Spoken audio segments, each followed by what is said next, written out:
Халиф Алтай мешіті. Өте сәнді екен. Жанына барып бірдеп түсірермін. Амира, греческий йогурт дедің я, 2%? Иә. Тағы стройка жүріп кетті. Неме, анау немені айранмен сонымен жасай салдым. Ана ленивая пиццаны. Просто. Не, онда айранмен жасасаң греческий йогурт алмайды. Иә, 8% пес это йогурт. 2%. Бұл жерде не салғай жатыр екен, қатырады ғой енді. Вообще Өскеменде даже Семейге қарағанда стройка көп.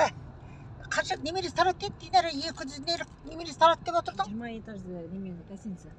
Қаси? Жанына салды. 22 этажды гостиница, он немененің қасына тарат? Абди.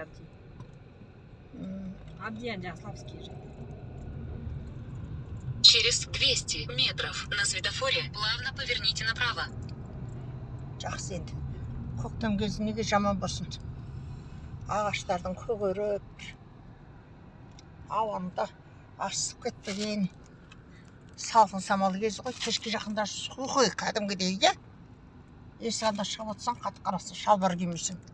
Жай көйлекпен шығуға болмайды. Міне Өскеменде түсіріп жатырмын сіздерге. Елде бедік. Көзде әшкей деп біреу мақтанды ғой соғысып. Күн түссе көзіміз шыдамайды.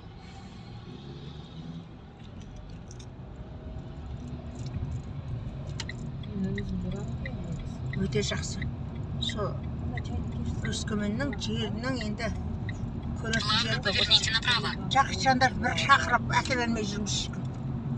Олар сол көретін жерді аңсайды ғой. Ташкенттегі профессор. Ташкентте көретін жер көп қой, содан кейін, конечно. Наш қандай орман. Тамаша.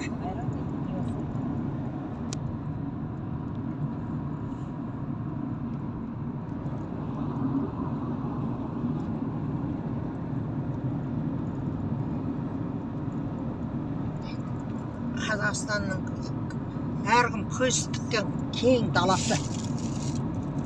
Жазық дала. Осының бәрін неге қолданбайды екен деп басқалар көз тігіп отыр ғой енді. Қызғатты. Ал тикток достар, бәрі сіздер үшін жасап жатырмын. Салып жатырмын, Өскеменді көрсетіп жатырмын. Өзім серуендеп жүргенше сіздерді серуенге шақырып көрсін деген ойменен бәрін түсіріп жатырмын.